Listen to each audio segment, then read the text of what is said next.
Hello students, let's see this question. The question says the correct statement among the following is. इनमें जो correct statement है आपको ये बताना है. तो चार ऑप्शंस आपको दिए हुए हैं. पहला ऑप्शन कहता है the first ionization potential of aluminium is more than the first ionization potential of magnesium. Second में भी आप देखोगे यहाँ लिखा है आयनाइजेशन पोटेंशियल. मतलब आप चारों ऑप्शंस के अंदर जो एक कॉमन टर्म देखते हो वो है आयनाइजेशन पोटेंशियल. तो पहले समझते हैं कि ये आयनाइजेशन पोटेंशियल का मतलब क्या होता है. कि आपका कोई एक एटम है एम, आइसोलेटेड है, न्यूट्रल है और गैसियस है. इसकी वैलेंस शेल से अगर हमें एक इलेक्ट्रॉन निकालना हो तो ये क्या हो जाएगा, एक मोनोवैलेंट कैटायन में कन्वर्ट हो जाएगा. तो अगर इसे इलेक्ट्रॉन को निकालना है इसकी वैलेंस शेल से तो हमें कुछ एनर्जी प्रोवाइड करनी पड़ेगी. उस एनर्जी को कहते हैं हम आयनाइजेशन पोटेंशियल. ठीक है. सो न्यूट्रल से जब हम एक मोनोवैलेंट कैटायन बनाते हैं तो उसे कहते हैं फर्स्ट आयनाइजेशन पोटेंशियल. क्लियर. सो इसको हमें रिलेट करना है ऑप्शंस में, 4 ऑप्शंस में. फर्स्ट ऑप्शन में क्या कहते हैं, first ionization potential of aluminium is more than more than the ionisation potential of magnesium. अब देखो अगर मैं मैग्नीशियम को देखती हूँ और एल्यूमिनियम को देखती हूँ तो दोनों एक पीरियड के एलिमेंट है. अच्छा, मैग्नीशियम का एटॉमिक नंबर है 12, एल्यूमिनियम का एटॉमिक नंबर है 3. एटॉमिक नंबर का मतलब होता है total number of protons present in the nucleus of the atom. क्या कह दो कि टोटल इलेक्ट्रॉन्स भी प्रेजेंट होंगे किसमें, शेल्स में, क्योंकि इलेक्ट्रिकली न्यूट्रल है. सो कॉन्फ़िगरेशन आपकी मैग्नीशियम की क्या हो जाएगी, नियॉन 3s2, और एल्यूमिनियम की हो जाएगी नियॉन 3s2 3p1. सो अगर यहाँ पे फर्स्ट आयनाइजेशन की बात हो रही है तो आप मैग्नीशियम के 3s में से एक इलेक्ट्रॉन निकालोगे और एल्यूमिनियम के 3p में से एक इलेक्ट्रॉन निकालोगे. ठीक है. सो कह रहे फर्स्ट आयनाइजेशन एल्यूमिनियम का ज्यादा होगा. ये स्टेटमेंट फॉल्स है अपने आप में. क्यों फॉल्स है, क्योंकि अगर आप इन दोनों में डिसिमिलैरिटी देखोगे तो क्या देखोगे कि मैग्नीशियम में 3s से इलेक्ट्रॉन निकालना है और एल्यूमिनियम में 3p से निकालना है. सो आपका जो s ऑर्बिटल्स होता है इनका शील्डिंग इफेक्ट बहुत ज्यादा होता है p से, क्योंकि ये कैसे होते हैं, पेनिट्रेटेड होते हैं, मतलब बहुत कॉन्सेंट्रेटेड होते हैं और न्यूक्लियस के ज्यादा क्लोज होते हैं. सो क्या करेगा, ये जो 3s के जो इलेक्ट्रॉन्स है एल्यूमिनियम के केस में, ये जो 3s के दो इलेक्ट्रॉन है ये बहुत अच्छी शील्डिंग प्रोवाइड करेंगे. शील्डिंग प्रोवाइड करने की वजह से जो 3p के ऊपर, 3p में जो एक इलेक्ट्रॉन है इसके ऊपर इफेक्टिव न्यूक्लियर चार्ज इतने अच्छे से एक्ट नहीं कर पाएगा और ये थोड़ा सा लूजली हेल्ड हो जाएगा. ठीक है. लूजली हेल्ड हो जाएगा तो इस इलेक्ट्रॉन को निकालना आसान हो जाएगा. बट मैग्नीशियम के केस में आपका इलेक्ट्रॉन आप 3s से निकाल रहे हो, यानी कि एक ऐसे ऑर्बिटल से निकाल रहे हो जो न्यूक्लियस के क्लोज है, तो ऑब्वियसली उसमें एनर्जी आपको ज्यादा प्रोवाइड करनी पड़ेगी. ठीक है. सो इस वजह से एल्यूमिनियम का ionisation, first ionization potential less होता है मैग्नीशियम से. ठीक है. यहाँ पे मोर लिखा हुआ है तो ये हो जाएगा फॉल्स स्टेटमेंट. क्लियर. सो अब सेकंड ऑप्शन देखते हैं. सेकंड में क्या लिखा हुआ है, the second ionisation enthalpy or ionisation potential of magnesium is less than the second ionisation potential of sodium. ठीक है. अब सेकंड ऑप्शन एक बार एक्सप्लोर करते हैं. मैग्नीशियम और सोडियम की बात की है, सोडियम एंड मैग्नीशियम. सोडियम का एटॉमिक नंबर 11, मैग्नीशियम का एटॉमिक नंबर 12. सो इसकी कॉन्फ़िगरेशन हो जाएगी नियॉन 3s1 और इसकी कॉन्फ़िगरेशन होगी हमारी नियॉन 3s2. ठीक है. सो सेकंड आयनाइजेशन की बात कर रहे हैं, यानी कि एक इलेक्ट्रॉन निकल चुका है दोनों में से. जब दोनों में से एक इलेक्ट्रॉन निकल गया तो इसकी कॉन्फ़िगरेशन रह गई है सोडियम की, नियॉन की कॉन्फ़िगरेशन, और मैग्नीशियम की बची है नियॉन 3s1. ठीक है. अब अगर मुझे एक और इलेक्ट्रॉन निकालना है तो सोडियम के नोबल गैस कॉन्फ़िगरेशन को डिस्टर्ब करना पड़ेगा. ठीक है.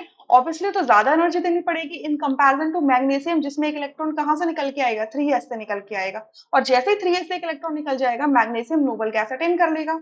यानी कि मैग्नीशियम का सेकंड आयनाइजेशन पोटेंशियल सोडियम के सेकंड आयनाइजेशन से लेस होगा. तो ये स्टेटमेंट बिल्कुल ट्रू है. ठीक है. आप थर्ड ऑप्शन देखते हैं. थर्ड ऑप्शन में कह रहे हैं first ionisation of sodium is more than the first ionisation of magnesium. अगर मैं इनकी फर्स्ट आयनाइजेशन देखूं, सोडियम की तो कॉन्फ़िगरेशन ये है, मैग्नीशियम की कॉन्फ़िगरेशन ये है. ठीक है. तो अगर कह रहे हैं फर्स्ट आयनाइजेशन सोडियम की ज्यादा होगी, नहीं होगी, ज्यादा कम होगी, क्योंकि ये एक इलेक्ट्रॉन लूज करके nearest noble gas configuration attain कर लेगा, वेरएस मैग्नीशियम एक इलेक्ट्रॉन लूज करके नियरेस्ट नोबल गैस अटेन नहीं कर पा रहा है अभी भी. ठीक है. तो सोडियम के लिए प्लस फैक्टर क्या है कि एक इलेक्ट्रॉन लूज करके ये नोबल गैस कॉन्फ़िगरेशन अटेन कर रहा है.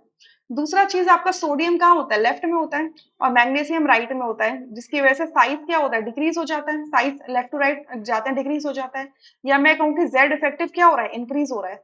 तो मैग्नीशियम की वैलेंस शेल से एक इलेक्ट्रॉन निकालना थोड़ा सा डिफिकल्ट हो जाता है. जेड इफेक्टिव इंक्रीज क्यों हो रहा है, क्योंकि सेम नंबर ऑफ शेल में आप इलेक्ट्रॉन ऐड करते जा रहे हो तो न्यूक्लियर चार्ज तो इंक्रीज हो रहा है, बट स्क्रीनिंग इफेक्ट उतना ही रहता है ऑलमोस्ट, मतलब बहुत ज्यादा इफेक्टिव चेंज नहीं आता, जिसकी वजह से जेड इफेक्टिव इंक्रीज हो जाता है। क्लियर? सो जो थर्ड ऑप्शन है वो क्या है आपका, फॉल्स हो जाता है यहाँ से। क्लियर? अब अगर आप फोर्थ ऑप्शन देखो, फोर्थ ऑप्शन में क्या लिखा हुआ है हमारा कि the first ionization potential, first ionization potential of magnesium, magnesium का first ionization potential and aluminium का थर्ड आयनाइजेशन पोटेंशियल, मतलब मैग्नीशियम को कन्वर्ट करना है आपको Mg मोनोपॉजिटिव में, और एल्यूमिनियम को किसमें एल्यूमिनियम का थर्ड आयनाइजेशन पोटेंशियल की बात कर रहे हैं, तो एल्यूमिनियम डाईवैलेंट है और डाईवैलेंट को कन्वर्ट करना है एल्यूमिनियम ट्राईवैलेंट में। सो एक लॉजिकली अगर आप सोचो कि किसी न्यूट्रल से एक इलेक्ट्रॉन निकालना और किसी डायावैलेंट से एक इलेक्ट्रॉन निकालना क्या इजी होगा, ऑब्वियस सी बात है कि किसी न्यूट्रल से एक इलेक्ट्रॉन निकालना आसान हो जाएगा इन कंपैरिजन टू डायावैलेंट।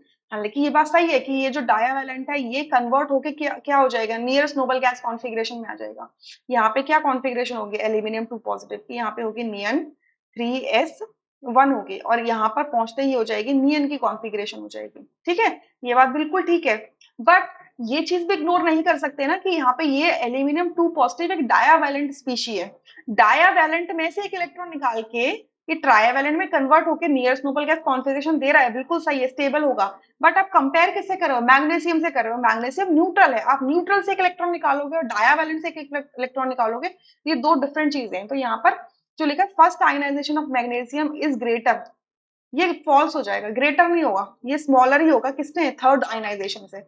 दूसरी बात, दूसरी तरीके से आप समझ सकते हो कि मैग्नीशियम और एल्यूमिनियम एक पीरियड के एलिमेंट है, लेफ्ट टू राइट जाते हैं तो साइज क्या होता है, डिक्रीज हो जाता है, जेड इफेक्टिव इंक्रीज हो जाता है।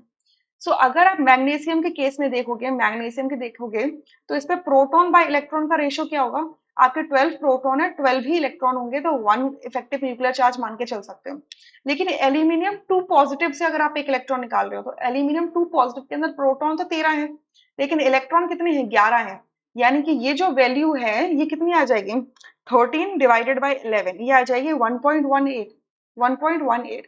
मतलब जो वैलेंस शेल में ये जो इलेक्ट्रॉन है इसके ऊपर ये कह सकते हो कि इफेक्टिव न्यूक्लियर चार्ज ज्यादा होगा इन कंपैरिजन टू मैग्नीशियम की इस वैलेंस शेल के इलेक्ट्रॉन से, क्योंकि आप रेशियो देख रहे हो ना कि ईच इलेक्ट्रॉन पे ज्यादा प्रोटॉन है, तो इफेक्टिव न्यूक्लियर चार्ज ज्यादा हो जाएगा एक डायावैलेंट कैटायन के ऊपर, राइट।